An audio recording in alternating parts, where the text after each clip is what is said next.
নমস্কার, দি রিপোর্টে স্বাগত। 22 জানুয়ারি অযোধ্যা রাম মন্দির উদ্বোধনে যাচ্ছেন না।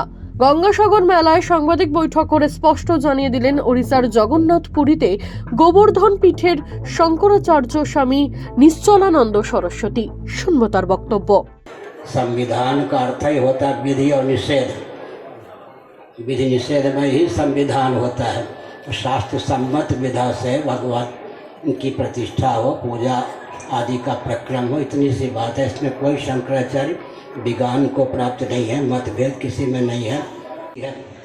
उनका दायित्व होता है संविधान की सीमा में कि धार्मिक आध्यात्मिक क्षेत्र के विधि निषेध का पालन विधिवत हो।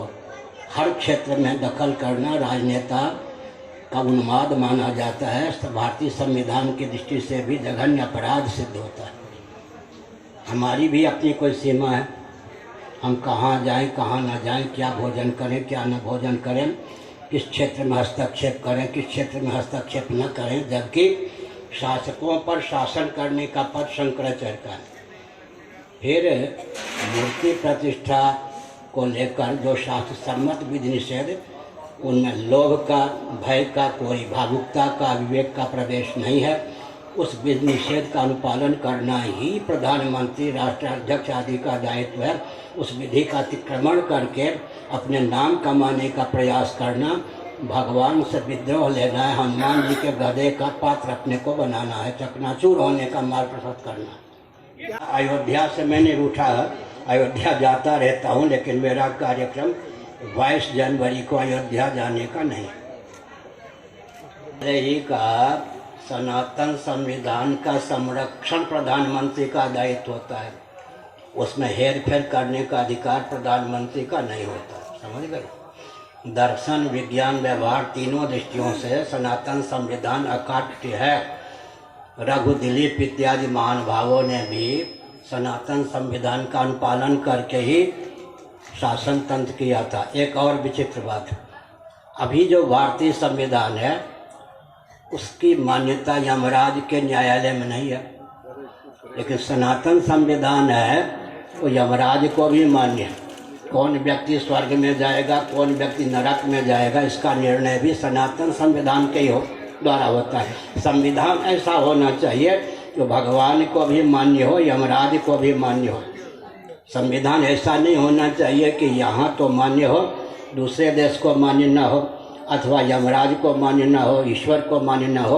हमारा जो वैदिक संविधान है उसी का अनुपालन भगवान भी करते हैं, यमराज भी करते हैं, चक्रवर्ती नरेंद्र भी करते हैं, शंकराचार्य भी करते हैं। संविधान ऐसा होना चाहिए जिसकी गति लोक में भी हो, परलोक में भी हो, जो परमात्मा की अभिव्यक्ति में भी हेतु बने। ऐसा संविधान सार्वभौम संविधान कहा जाता है। श्री जगन्नाथ मंदिर की आप बात करते हैं, जो सेवायत जिस सेवा में अधिकृत हैं, जिस समय पूजा में अधिकृत हैं, उसके अतिरिक्त वो भगवान की वेदी पर नहीं जा सकते। मर्यादा यहाँ तक, समझ गए? जिस सेवा में जिस समय जो सेवायत अधिकृत हैं, उसके अतिरिक्त समय में भगवान की मूर्ति का स्पर्श नहीं कर सकते, वेदी पर नहीं जा सकते। सनातन मर्यादा। गुड कंडक्ट बैड कंडक्ट को मानते हैं या नहीं? भगवान का जो तेज है, जैसे अग्नि को व्यक्त करते हैं पाषाण के घर्षण के द्वारा, ईंधन के घर्षण के द्वारा व्यक्त करते हैं। आग प्रज्वलित रहे, दाहक और प्रकाशकता उसमें बनी रहे, दाहकता प्रसर, इसलिए विधि निषेध का अनुपालन करता है व्यक्ति। अगर आहुति डालना छोड़ देंगे आग बुझ जाएगी। अगर आग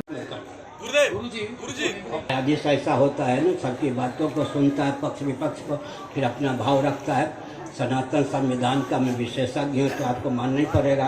भारतीय संविधान को भी मैं अच्छी प्रकार जानता हूँ, ये भी आपको मानना ही पड़ेगा। ऐसी स्थिति में सब अपना पक्ष रखेंगे, सबकी बात सुनूंगा और धैर्यपूर्वक ऐसा निर्णय दूंगा जो सबको मान्य होगा।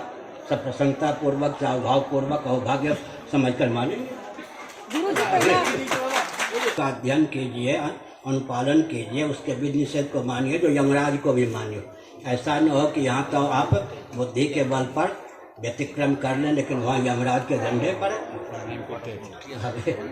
गुरुदेव। রাম মন্দির উদ্বোধনকে কেন্দ্র করে গোটা দেশ জুড়ে যেন উৎসবের আবহ তৈরি হয়েছে। আগামী 22শে জানুয়ারি অযোধ্যার রাম মন্দিরে দেব বিগ্রহের প্রাণ প্রতিষ্ঠা উৎসব রয়েছে। একই সঙ্গে উদ্বোধন হবে রাম মন্দিরেরও। এত বিরাট আয়োজনে কারা কারা সামিল হবেন সেই দিন, সেটাই এখন দেখার। মামনি রায়দের রিপোর্ট, গঙ্গাসাগর। সমস্ত খবরের আপডেট পেতে লাইক করে সাবস্ক্রাইব করুন দ্য রিপোর্ট চ্যানেলটি। সেই সঙ্গে বেল বাটন প্রেস করতে ভুলবেন না। আপনাদের একটা সাবস্ক্রিপশন আমাদের জন্য অত্যন্ত মূল্যবান। জয় হিন্দ।